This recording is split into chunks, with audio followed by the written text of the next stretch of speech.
Hello everyone, Nubkeks here, and welcome to my tier list for the Samuro. I've tried this a couple of times, I keep getting the name wrong. Samuro, something like that, patch for October 18th. Not a whole ton of changes in this patch.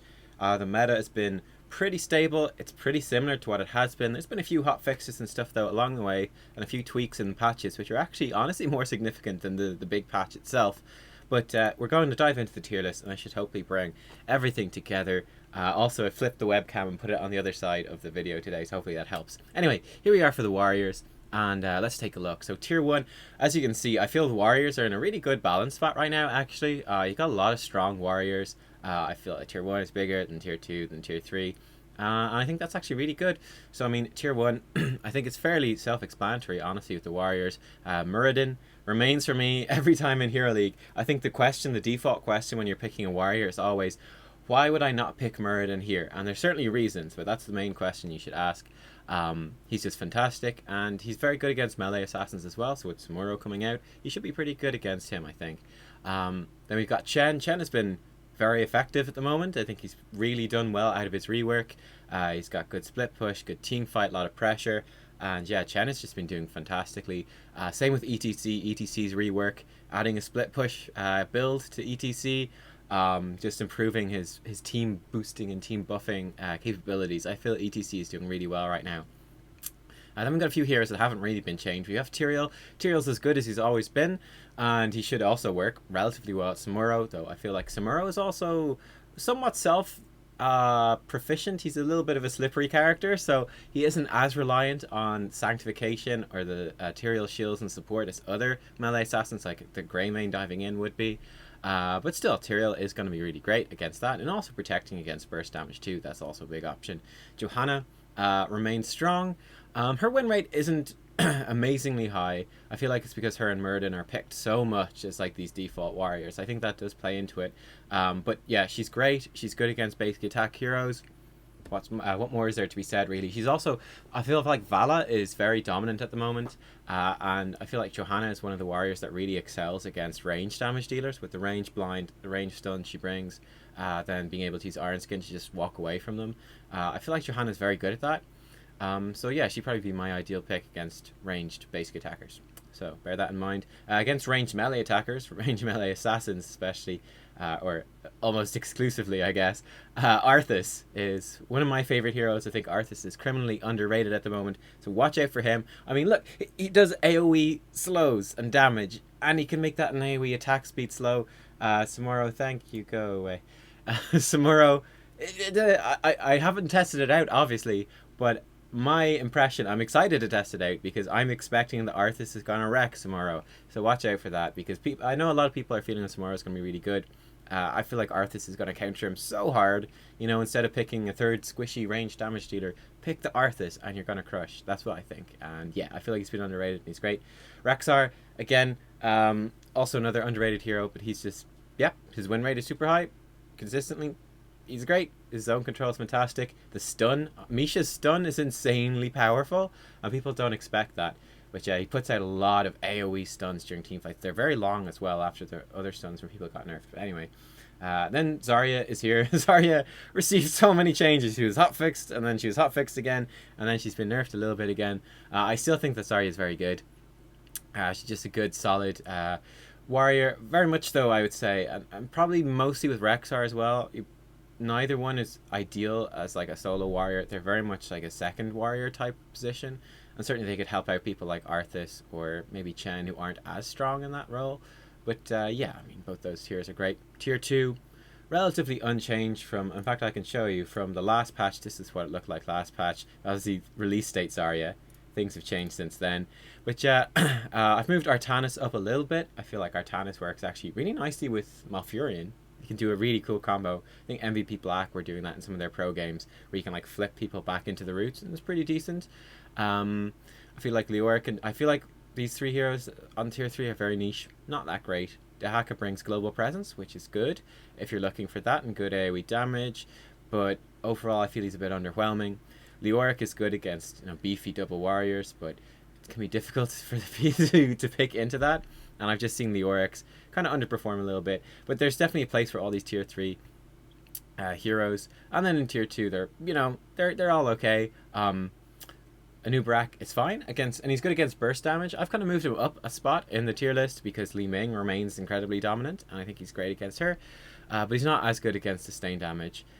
Stitches, completely dependent on whether there's good hook targets or not, but he can certainly be very good in certain circumstances. Diablo, I think, is suffering a bit at the moment because of the map pool. We got a lot of big maps with a lot of like the channeled objectives like tributes and altars, which is really not his thing. I feel like Diablo's much better on smaller maps or with lots of neutral monsters and stuff to fight. So I feel like he's kind of a bit pushed down the tier list because of the maps at the minute. And then I think Cho is still great, and Sonya is a little bit underwhelming for sure. But we'll see. Maybe she's good against Samuro as well, actually. I'm not sure. So we'll see how that goes. Let's hop over to Assassins and to Samuro himself, who I have put in tier 1. The Assassin list has not changed too much. I made a few tweaks really to mostly to tier 2 right here. But apart from that, it's mostly the same. I think Li Ming is still just fantastic. I feel Li Ming and Vala, if I was ever... I do like a 3-tier list here. But if I was ever to make a tier S, it would be for these two heroes. I feel like these two do stand out above and beyond even the rest of tier 1 and the rest of these guys. I feel like they're both extremely powerful right now. I'm expecting going into BlizzCon these two heroes to be quite highly prioritized. They're very powerful. They do a lot of damage. They fit into nearly every team comp. They're just insanely good, these two heroes. Really good. I've been playing them, probably my 2 most played heroes in Hero Leagues this far myself. Thrall obviously remains a fantastic pick for Hero League, for solo queue. Self-sustainable, really powerful in the solo lane, can bully, great at picking off squishies with the Sundering as well. Thrall is fantastic. Lunara, also fantastic as well. She does so much range damage and combos extremely well with Oriel. I think you could have really interesting, like Oriel, Lunara, Arthas combos opening up if people are picking into Samuro too much or anything like that. So watch out for that. False Start with the global presence remains useful. Kerrigan, very, very powerful melee assassin. Her pick combo is extremely dominant. And yeah, in the hands of a good player, she's difficult to play. In the hands of a good player, though, she's very, very good. I've put Samuro up here. And again, I'm not entirely sure where he's going to end up, but I'm theorizing he'll probably be somewhere up here. I feel like he's very similar to Illidan in a lot of ways, but maybe even a bit safer from being ganked. He can maybe gank a bit much better, actually, probably. And yeah, he seems quite flexible. He does a very high amount of sustained damage. It's going to be interesting to see how he works out. I think if you pick Bladestorm, he's not that hard to play, really. But if you pick the other one, Illusion Master or something, the one where you can control all the things like the Lost Vikings, that's like an insane level of micro that you need. So that really massively ups the difficulty of Samuro. So yeah, it's going to be very interesting to see how he pans out. Again, I think with every new hero or every hero rework, they're always worse at the start than they end up being, well, unless they're massively overtuned. But they're nearly always worse at the start because people just aren't practiced on playing them. So as people get more used to him, we'll get a much better idea of what he's actually capable of, and he'll be much more consistent. So we'll see how he ends up. But for now, I'm theorizing probably bottom of tier 1 seems fairly reasonable. He should be a pretty flexible pick and pretty powerful. So yeah, we'll see how it goes. I've also put Alarak at the bottom of tier 1. Alarak, for me, he's a very polarizing champion or hero for me. I've been watching some League of Legends, so now I'm calling everything champions because their world thing is on at the moment between all the Heroes of the Storm competitions. But I've seen some really good Alaraks, some really good ones. I've also seen a lot of really bad ones. It's like, if you are very good at Alarak, he's gonna be, tier 1. I don't think as dominant as these other ones, but he's still tier 1. I do think so. I think he's very good if you are very good at him. However, he's very difficult to play if you're not very good at him, if you're not hitting a high percentage of your abilities and your combos. He really falls down. So yeah, I think, you have to be very confident to pick him. If you are very confident on him, tier 1. If you're not, and it's up to you to know how good you actually are in this guy and what your win rate actually says. So yeah, good luck. That's what I will say. I'm always skeptical about Alarak when I see him in the hero selection, but that's like, it's a very broad skepticism. It's like, it could be awful, but he could also be great. I don't know. He's not as consistent as someone like Thrall, for example, another melee assassin. Anyway, tier 2, I have switched around a little bit. I think the biggest change here is that I moved Tracer from tier 3 to tier 2. I think I was a bit too harsh on Tracer. Tracer is better than I thought she was, basically. Made a mistake, pushed her down too far. Tracer has been doing pretty well. And disgusting when you put her with Tassadar or something like that, or Abathur. Oh, it's infuriating to play against. But yeah, I've moved Tracer back up. I do think that she's tier 2. I don't think she's tier 1, but definitely tier 2. Can be a very, very strong hero in the right circumstances where she's able to get in and start assassinating people. And the pressure she puts on, it can really disrupt the enemy team. So there you go. I've moved Jaina down from tier 1 to tier 2 as well. I just think she's very good overall, for sure. Very, very strong. But just maybe not as strong as some of these other ones that you would, you'd really want to pick up, like in your first rotation. Grab Vala or Li Ming or Kerrigan or Alarak, maybe even. Grab these ones, very early. You wouldn't do that as much with Jaina, so I've moved her down a bit. Then Raynor and Tychus are up here. Zeratil's doing well too. I've moved Chromie down. I just haven't seen the Chromies doing that well, unfortunately. I did really feel like this meta would suit her very well, but unfortunately it's just not working out. I do feel, though, that she is, again, another high skill character, on that when you have a good player on her, she can be very good. But I've seen, very much so, a lot of people failing to pick her into good team compositions or into good drafts, and that just ruins the hero. So yeah, I'm skeptical about Chromie, but I'm willing to move her around. But for now, I feel like she's been very much a tier 2 pick. Same with the Butcher. He's just so hard to draft him well. So hard. It'll be interesting when the map rotation changes and we get some smaller maps, which I do think, like Diablo, will suit him a bit better. And like I've been saying from the start as well, I'm feeling that he should be played, or his best way to be played would be very like Zool. And again, we've got very large maps, so Zool's also not been doing as well. But when you pick him into those particular maps, I think he could be very good. Then tier 3, move Kael'thas down. I think these tier 3 assassins, they're just weaker than the rest. I don't think there's rarely any reason to pick any of them, honestly, because there's so many damage dealers. Yeah, there we go. Hop over to supports. A couple of small changes to supports, nothing huge. Conveniently, I placed Malfurion at the bottom of tier 1 last time. I was actually underestimating him, and he was the best support. He was just disgusting. But he's been tuned down now, and I think that, ironically, he's ended up where I probably put him initially. I feel like these 3 supports are the tier 1 supports. I also feel that in Hero League, we're seeing a lot of support lockouts coming, a lot of bans onto the supports because of this, because these 3 do stand out above the others. Yeah, I just think they're all fantastic. They're all really strong. In tier 2, then, we got some interesting stuff here, and a lot of double support options with the Tyrande, with the Tassadar, and the Lili as well. It'll be interesting to see how all this stuff plays out. Lili potentially quite good against Samuro as well, with the blinds, which are good against melee assassins, and the sustained healing, which is good against the sustained damage. So we'll see how that works out. And then Tassadar, I've moved Tassadar up too. I feel like, with some of these melee, these basic attack hyper carries, kind of like the Vala and the Samuro, that Tassadar should be coming up. I'm curious about Tracer as well. There's a lot of heroes that Tassadar I think could combo very well with. So yeah, I think Tassadar is probably the support to keep an eye on in this patch. Either he's not going to perform amazingly, he'll just be okay, or he could become, once again, very dominant. Not entirely sure. We'll see how it works out. I did put Rhaegar down to tier 3 as well. His win rate is just dire at the moment. He's just not doing as well. I think, and again, there's just very little reason to pick him over anyone else, basically. I think it's one of the big issues. I mean, these 3 are just better than Rhaegar is. And then Uther brings the Divine Shield for the melee assassins. So I don't feel Rhaegar has much that stands out. He's fine. The tier 3 ones are okay. They're just not as good, right? They're just not as good. Then finally we come to specialists. And this one might be a bit divisive because some of the things I've done. But I'm kind of willing to stand by this. I thought about this for quite a bit. But yeah, switched around tier 1 a little bit. Sergeant Hammer moved her down as people have gotten a bit used to playing with and around her.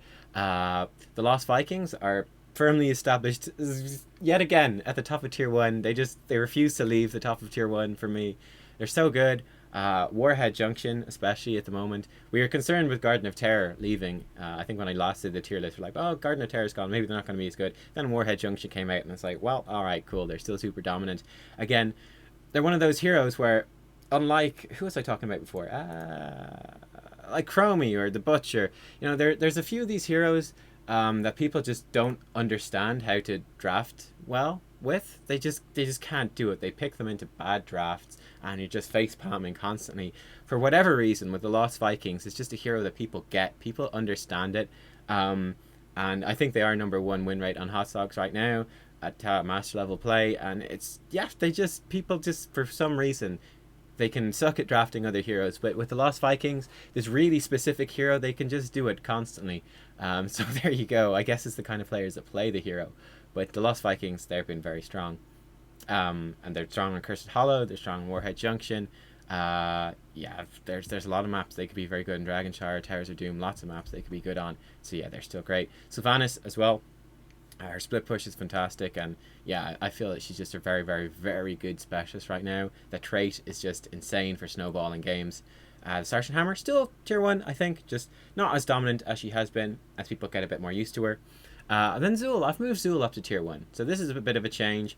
But I think his win rate justifies it. I do think he's, with the map pool at the moment, he is rather niche. He doesn't fit in every composition, but when you do get to pull him off, he is quite good. I also think he should be pretty good against Samuro, with slowing attacks down, with the point and click routes, Poison Nova, or just splitting the team up with the mages, being pretty safe from basic attacks while he's pushing out the lanes and stuff.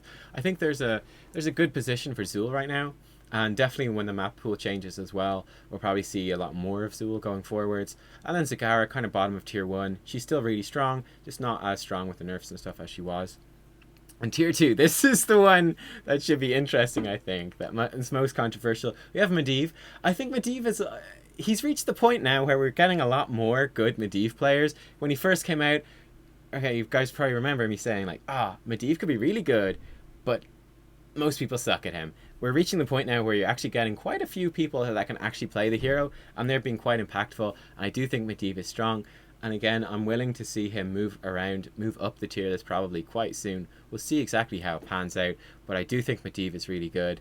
And people are starting to get good at him, and we're seeing a lot more of him. Well, more of him being effective. So yeah, I'm actually quite liking Medivh at the moment. I'm also quite liking Gaslow at the moment. I have to say, I do quite like Gaslow. I know people hate Gaslow, and they seem to also hate people that play Gaslow, but I think Gaslow is actually pretty decent at the moment.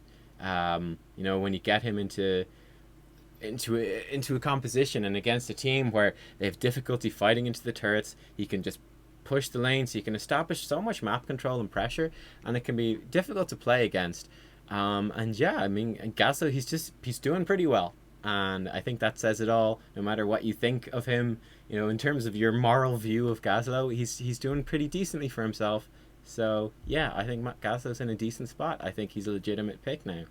Same thing with Asmodan. I was also hating on Asmodan a bit before, but playing with Cliction actually, and he's playing some Asmodan, and it's actually being very effective and pretty good.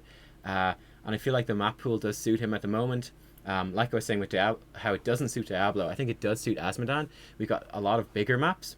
We have a lot of maps that like channeled things, like channeling the tributes, channeling on the nukes to capture them, and that gives Asmodan a lot of opportunities to get value out of his globe for interrupting and delaying, or just putting those demon warriors through, sort of delaying tactics while also split pushing the rest of the map as well on big maps. And yeah, I just feel like it suits him, and he's been doing pretty well, honestly. And I wasn't expecting that. I was expecting Asmodan to suck, but he's okay. He actually does okay, and I was surprised by that. But there you go. And we got tier 3. I think Abathur does work in certain compositions. He's another polarizing hero for me.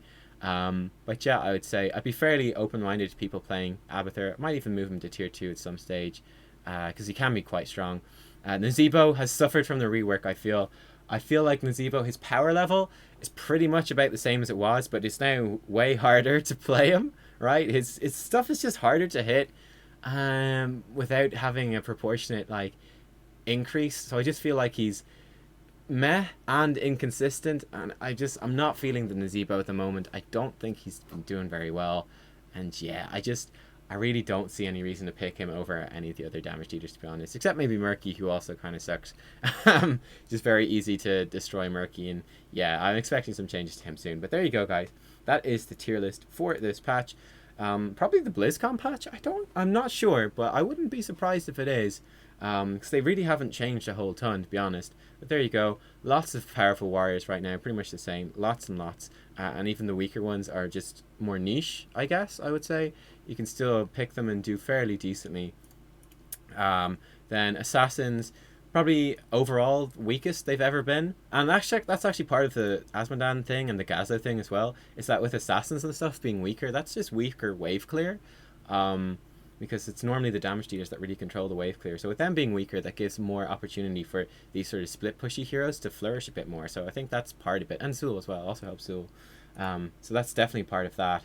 But yeah, the assassins, Samuro, I think he should be pretty good. And we'll see. We'll see how it works out. But relatively unchanged, honestly, from where they were before. The supports, again, also relatively unchanged. Curious to see how Tastar is going to be doing in this particular patch. I think he's the one to watch out for the most. I think the rest are fairly stable. And then the specialists, I think some of the more split pushy ones are doing a bit better at the minute because of the weaker assassins and wave clear and map presence and stuff. They're able to do a bit more. But apart from that, they're still doing pretty well. And yeah, there you go, guys. I hope you found it helpful. Give it a like if you did. Let me know your thoughts down in the description below, especially if you play a lot of Samuro. I haven't played much of him. But yeah, it should be pretty interesting. And if anyone knows if this is going to be the BlizzCon batch, that would be good to know as well. Anyway, thanks for watching, guys. I'll see you all next time. Bye-bye.